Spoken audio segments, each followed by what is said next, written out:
Hi guys, Kaiser here, and welcome back to Age of Empires 2.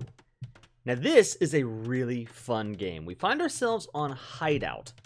I'm Turks in the blue, and my opponent, Fire Zebra 66, is in the red playing as the Ethiopians.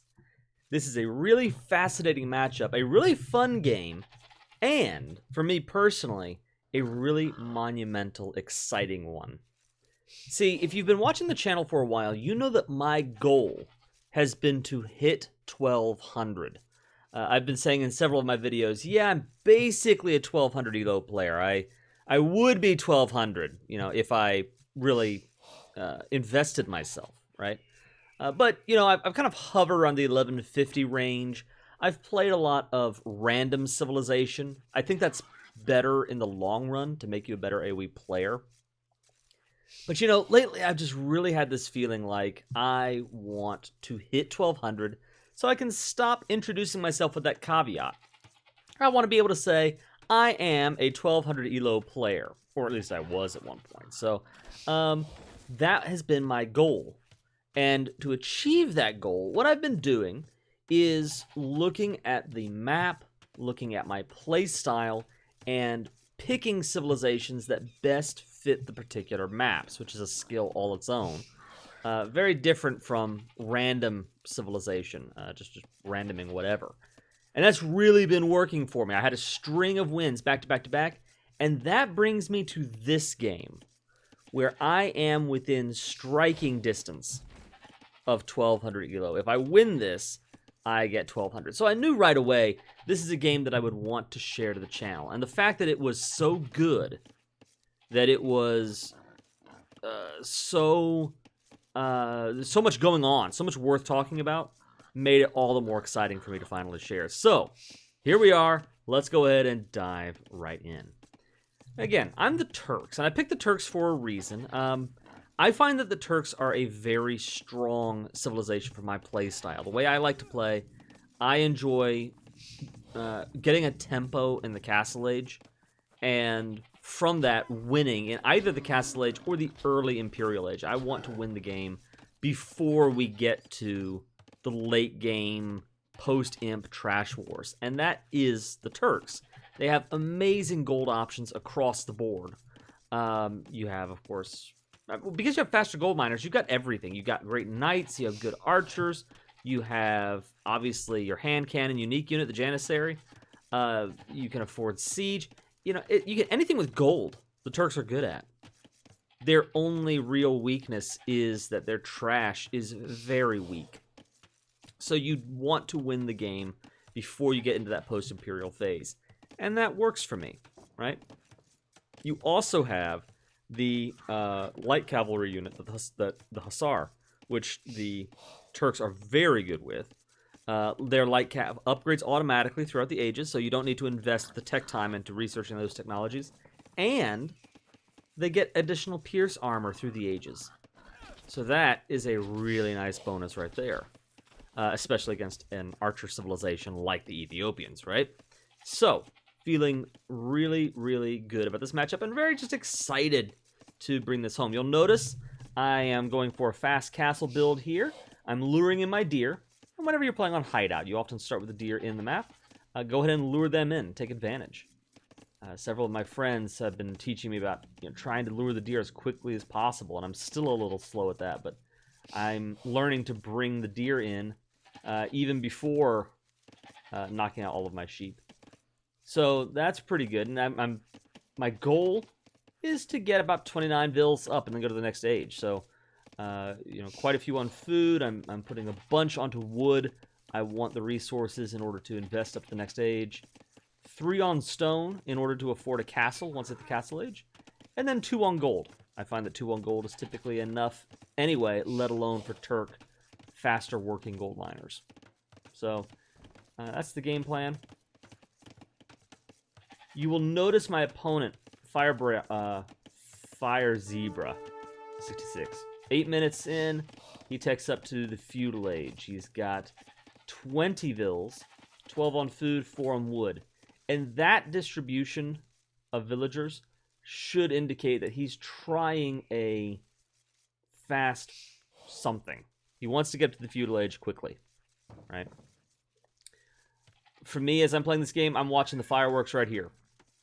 Ethiopian scout, 27 HP. My scout, 36 HP. But remember, as soon as he hits the feudal age, his scout is going to get a significant stat buff. He's going to get more HP. Oh no, I'm sorry, not more HP. He gets more. He hits harder. I think that's the main thing is the attack damage. We'll have to see. But in the meanwhile, take a look at this. Zebra has out a barracks, 3 men-at-arms. Well, right now they're militia. 3 militia and a villager on the way.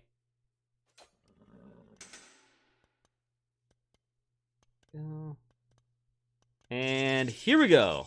The movement speed and the attack speed have increased for the Ethiopian scout. Boom! There it is with 1 HP left. My scout survives. Unfortunately, misses the action right here. And this attack will make its way through. So, Zebra is throwing down his first archery range right up against my walls. And you can see where this is headed. Zebra wants to try to, I won't say end the game, but determine the tempo of the game right here at the 11-minute mark. I've not even clicked up. There it is. I just clicked up to the feudal age, and the attacks are coming in. Now, if you're getting attacked by men-at-arms by themselves, it's really not that big a deal. But the real trick is going to be the archers behind. The combination is powerful. The men-at-arms will melt through buildings quickly. I had to lock the gate in order to make sure that the villas don't open the door for them. The classic villager move there, just letting your enemy into your base. So, men-at-arms by themselves, not hard to keep out. But men-at-arms combined with archers, the archers that can slowly whittle away at vills and just keep them from repairing, that's never fun.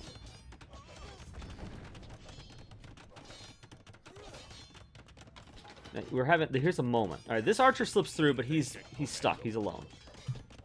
Zebra wisely set his men-at-arms to go back over here and knock down this wall, and now the gates are open. He's in.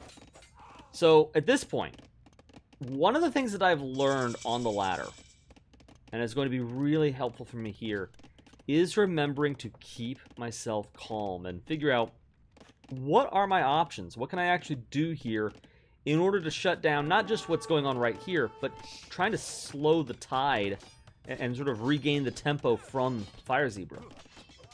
Well, the first thing I'm doing is trying to lure his vills into the TC's range of fire, and that's why I built the watchtower right along the edge. It's very difficult for him to navigate moving his units without losing them, right? Meanwhile, keep your town center going. Do all of these things while you're producing more vills. That's vitally important. And you'll notice in the background, it's not much, but he's picked up almost as much idle TC time as I have. And if I can keep myself calm, it'll end up being more numbers for him. He was smart, though. He's on my vill.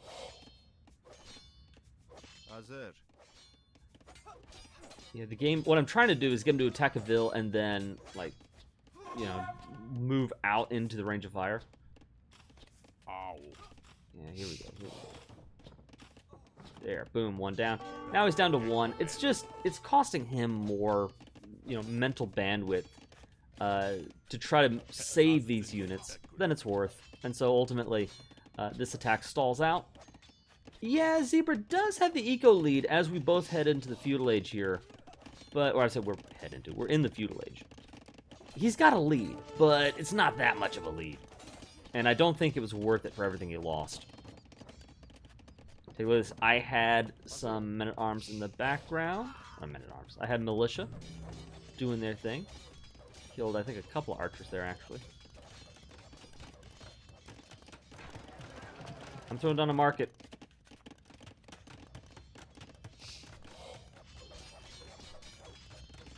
The market is especially useful for the Turks because, again, they get gold faster than your typical Vil.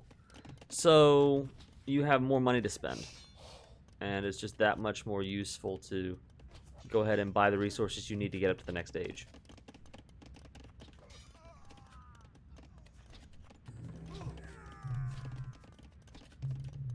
Now what I wish I'd done here, I kind of let them do their own thing. I wish I'd split up the infantry. I think with a little bit of micromanaging, I could have killed this Vil too. But instead, he will get away.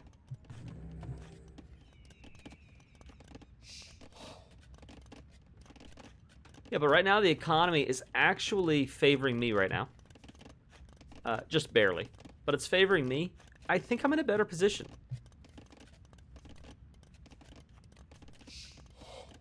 There we go. They're the resources. But gotta go ahead and get one more Vil in order to get up this blacksmith because I forgot.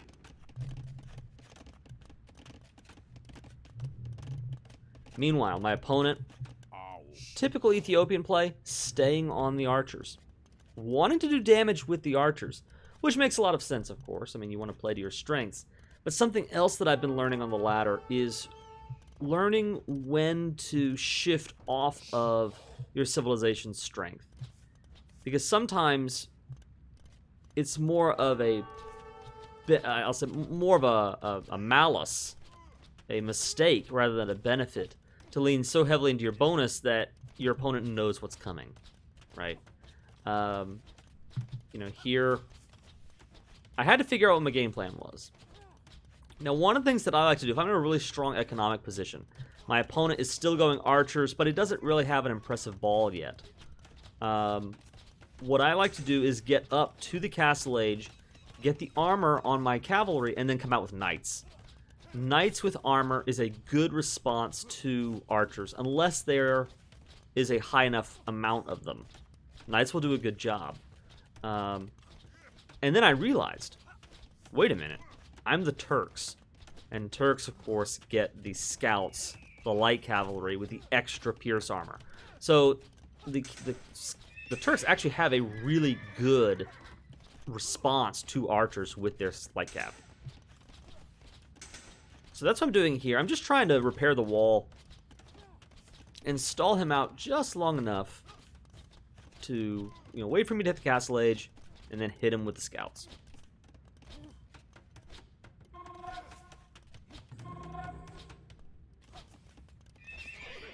So here we go. Light cav on the way. I have not picked up any of my cav armor yet, but fortunately I have the +1, actually +2 baked into the cake because I am... No, I'm misreading. I'm on this side. Okay, good. Yeah, I got the 1 from scale barding armor. So I got that one up, and then the other one I got because I am the Turks and I am in the Castle Age. So got +1, and I believe I get another +1 in the Imperial Age. I was really happy to catch this. He was building a whole military-industrial complex over here, and I decided, no, you don't need that. And meanwhile, I am building... I'm taking a bunch of my Vils, 6 of them, and we're moving down to Ethiopia land, and we're going to see if we can make something happen. I have the stronger economy, which feels great.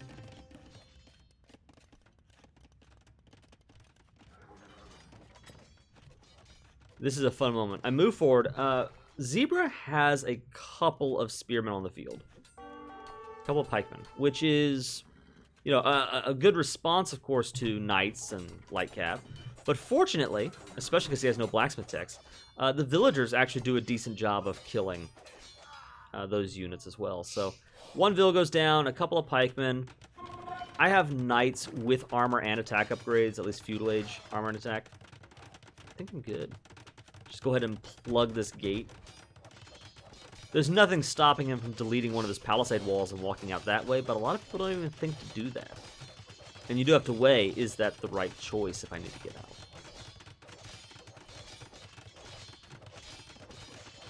Alright, so a castle is coming up right onto Zebra's base. Right up against the line. Still down. He's on the attack. Trying to keep my eco going at home while I'm raiding, while I'm attacking. I want to try to keep these idle TC numbers down as much as possible. The counteroffensive is in.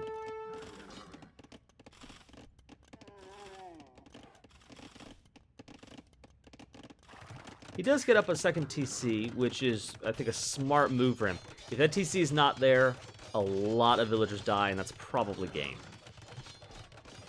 Now, what I don't catch, this is right in the fog of war, I don't see it, is this castle going up. I wish I did. I could have gotten the knights in and gotten so many kills, but castle goes up, and that will definitely limit my ability to raid him effectively.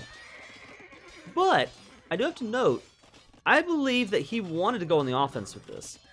You know, I think that he built all of these military buildings forward, and you know, he probably would have castled me if I didn't castle him first. So I think this was a very good move for me. Probably, I don't want to say saved me, but it probably made a difference in keeping me alive.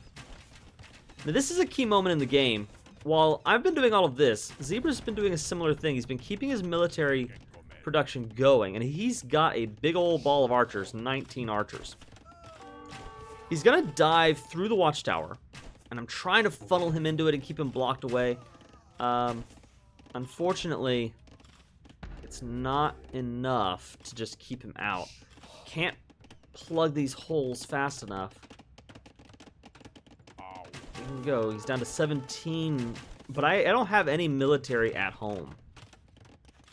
I'm continuing to raid over here right now. I'm just, I'm busy trying to deal with this. And I do get up a siege workshop. A really good option in my opinion, both because I need to deal with these archers, but then also I want to try to knock him out of the castle age. That's my game plan. I don't want this to go to late Imperial. I want to somehow, my fingers are crossed that I've hopefully done enough damage to him that he doesn't have what it takes to go up to Imp, and then I can just beat him in the castle age. So here, this was a good watchtower. He's losing a lot here, but he's also pushing me off of wood. Not fun.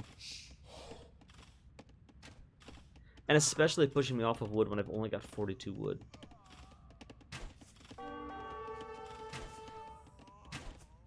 Here he's so that tower's done its job. I mean, he's down to 7 vills.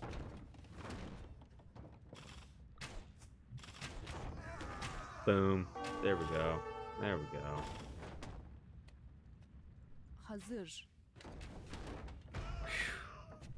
And just barely, that villager's life is saved. Okay. So, I don't think that counterattack to my counterattack, his initial attack, was as devastating as it could have been. He definitely got some kills, but it's not the worst thing in the world. Meanwhile, back over here, got a couple of light cav that moved in, and they've killed off the reinforcements. So, right now, I have all the military on the field. And again, my mindset is, let me try to win this game here in the Castle Age. And here's where I think I make a big mistake. And we've got to learn from the mistakes as well as the wins and the highlights, the good moments. This is a mistake. So if you're going to throw down a second castle on your opponent, like I do here, I've got enough stone for castle number 2. You want to try to make it a chokehold of a castle. You want it to be devastating to your opponent. My favorite is if you can get the second castle over the town center itself, and you can knock down that TC, destroy villager production, really disrupt the economy a lot of times if you do that. Right? If he's only got 1 TC or 2 TCs, that can be very devastating. Here, I build my second castle over my opponent's stone, which is theoretically a good thing. It might keep him from, you know, building a second castle. That's good. But if I had taken this castle and shifted just a couple of squares, I could have gotten him over his gold too. I could have gotten the castle over his gold, kept him off of both resources. And if I had done that, that's probably game right there. Because then he can't get gold. He can't get stone. He has no other gold in his base, right? So, he's stuck. And that means he's not going to Imperial Age. And, you know, I win. Take a look at everything he's doing here in the market. He is buying and selling resources. Boom. Going up to the Castle Age. I'm sorry, Castle Age. He's going up to him. And meanwhile, I'm thinking, okay, I need to do whatever I need to do in order to try to win the game now. I've knocked down both of these archery ranges in my own base, which I think is nice. It's not bad, but boy, has it delayed the time it took this mangonel to get to my opponent's base. Here, I'm going to be producing a couple more mangonel.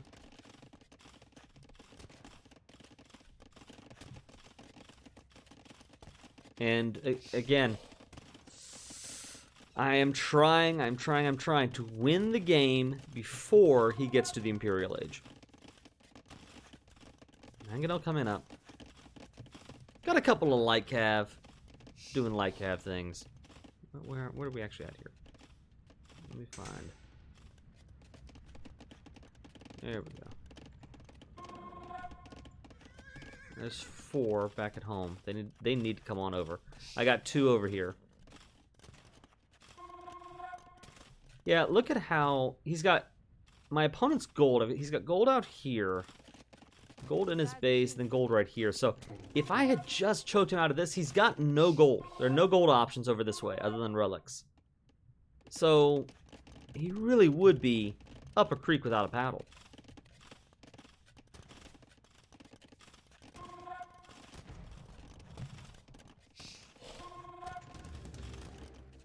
Now, any second now, I'm going to see the notification come in. Fire Zebra has hit the Imperial Age. And I look at my own resources. And I see that I have 78 food and 500 gold. Yeah, I'm a little worried. I'm a little bit worried. I think to myself, it is go time. I have got to do something now. Fingers crossed. Prayers sent. Please, somehow, let's win this game now. And here we go. I've got the light cav moving in, wanting to get raids in. I'm hoping I get some devastating raids going. And maybe I can destroy some town centers. Maybe I can do some damage. What I do not expect, I'm expecting Ethiopian archers. I'm expecting Ethiopian pikemen. I forget about the Shotel warrior. The Ethiopian unique unit, very fast. And against a unit like the Mangonel, deadly. So he sends in a couple of Shotel warrior. Bam, bam. Honor Dragon. Another Honor Dragon. Perfect shot from the trebuchet. It was in the castle's range of fire, but we don't even need the castle. Treb just goes, whop, and Mangonel down. Here's Mangonel number 4 that is going to go down 2 villagers, and my scout cav horde dies underneath the castle without even taking out the trib. So at this point, it's a little bit tricky. I mean, I don't have options here. I've got one last push, but I'm kind of feeling desperate at this point. What am I gonna do? Yeah, this castle's going down. And this is the problem. This is the danger of putting down 2 castles on your opponent's base without getting that chokehold that you need. Is a lot of times if you're the one who has mined enough stone to put down 2 castles, then your opponent may be first up to Imp. And if he's first up to Imp, he can get out 1 trebuchet and knock down both of these castles, and then you find yourself in a position where you are the much weaker player because your infrastructure, everything you invested in there, down before you have what it takes to respond. Okay, Shotel warrior moving in, and they're gonna get a bunch of kills here. Yeah, there's really no saving those vills. And not only is there no saving those vills, but they are dragging the vills over to my Janissaries. And the Janissaries say, hey, we can take this fight. Plot twist, they cannot. So Janissaries go down. They don't have their archer armor, which they would have really needed, I think. That would have been a good pickup. But fortunately, for what it's worth, a good chunk of Shotel knocked out there. That's like maybe the silver lining on a dark cloud. At this point, I'm sweating bullets. I look down at the scoreboard. And I know I've mentioned the scoreboard before. The early game, the scoreboard tells you very little. But when you're 42 minutes into a game and you look down and you see 3,600 to the opponent's 5,400, I start sweating bullets. I honestly start sweating bullets. And I think it's around this point where I even instinctively reach over to hit the escape button. Like, this is GG. I'll call the GG and get out of here. And then, you know, again, Kalimitar just like, no, just stay in. Give it your best shot. I believe in you. And I thought, you know, even in a lost game, there are things that you can learn, right? There are tactics you can try. There are situations that you find yourself in, and this is how you become a better player. So let me just stay in. I'm not going to stay to the last man or anything like that, but let me stay in for a little bit and see if I can learn anything. Maybe there's a way I can pull myself back from the brink. I know I've seen it in pro games. Maybe I can do it too. And this is where I kind of have a realization. I'm playing against the Ethiopians. What I need, if I'm going to stay in this game, then we're going to be in a trash fest situation. And for the Turks, the only trash that is any good are the scouts. So I want to go knights. I want to go scouts. Knights for the Shotel warriors and kind of the heavy hitting units. And then if I deal with archers, I want scouts. That's a good combination. And then I'll throw in some janissaries for the, you know, pikemen and that sort of thing. That combination should be strong. And in the meantime, what I'm doing is I'm just trying to harass, get a couple of ill kills here, a couple of ill kills there, in order to keep him from feeling confident enough to send whatever army he's got, which I am assuming from my end of things must be massive. I'm trying to keep him from putting the pressure onto me. Here we go. I find his archery range, and I get these perfect little snipes here because he's just starting to build the ball. So a couple of, you know, one arb here, another arb there. We have the meats. And arbalests go down, which is a really great thing to do. That's exactly what you want, is to be able to just, you know, trim the numbers. If an opponent gets a death ball of archers, you lose. But if you can find ways to get 2 or 3 kills here, 2 kills there, that's good. So that's what the scouts are for, and that's the reason actually why I built that third stable, and I want to go into scouts. It's not even so much, although, I mean, it is the long-term fight. But it's also realizing that if I have any hope of doing this, I need to harass him. I need to find ways to just get a thorn in his side and keep the game running while I, you know, build up in the middle. One of the things I did not highlight, while all this was going down and I had 2 castles, I was on 1 town center. That's how invested I was in the single TC end the game push. And when that fell apart, my first instinct was, what, GG. But then once I decided to stay in, my second thought was, okay, I need to get up a 2nd and 3rd town center in order to equalize my villager count. Because if I stay where I know he's got at least 2. And I know if I stay in 1 town center, he will just overwhelm me in the economy department. He's already, right now, as of the snapshot, 49 minutes in, he's got me 20 vills. This is a pretty big moment here. I've got a big horde of cavalry, and I split the difference. Most of them are on the archers. I got a couple that took out the trebuchet, keeping my castle alive and really trimming his army numbers. That is the secret sauce. Make sure he does not get up to 50 archers or whatever. If he gets a big ball of archers, it's probably game. And here he goes with another trebuchet. It's annoying. So what do? I go back in. I know he's got the gold there.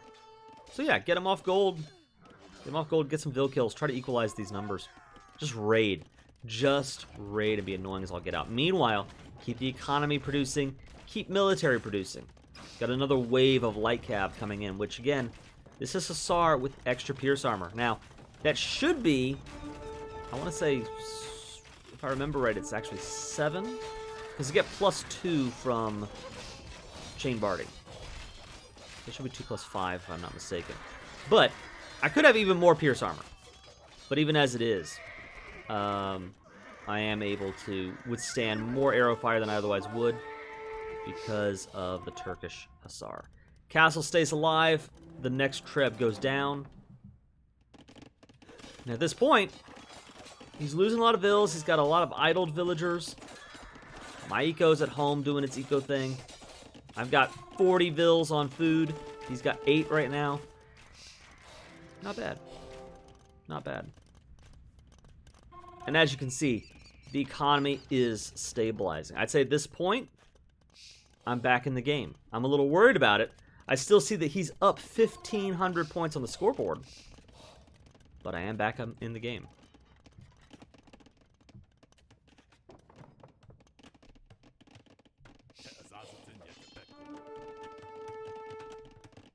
I think this is a smart move from Zebra here. There's really nothing that he wants on this side of the map, but it does serve as a kind of security risk. So for him to be able to go in and just plug this hole makes a lot of sense. I would build a gate if I were him, but hey.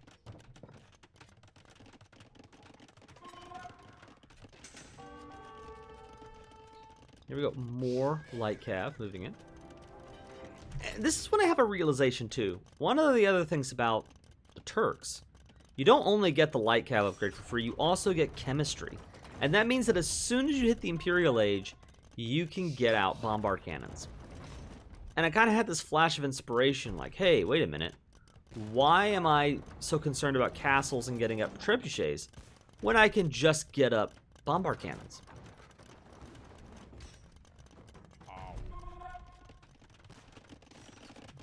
And notice his main force, and this is what I'm so thankful for, his main force are archers.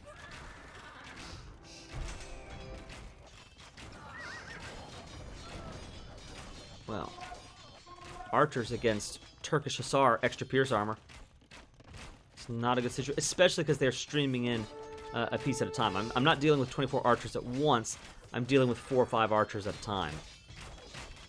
And that makes a huge difference. Trebuchet will go down.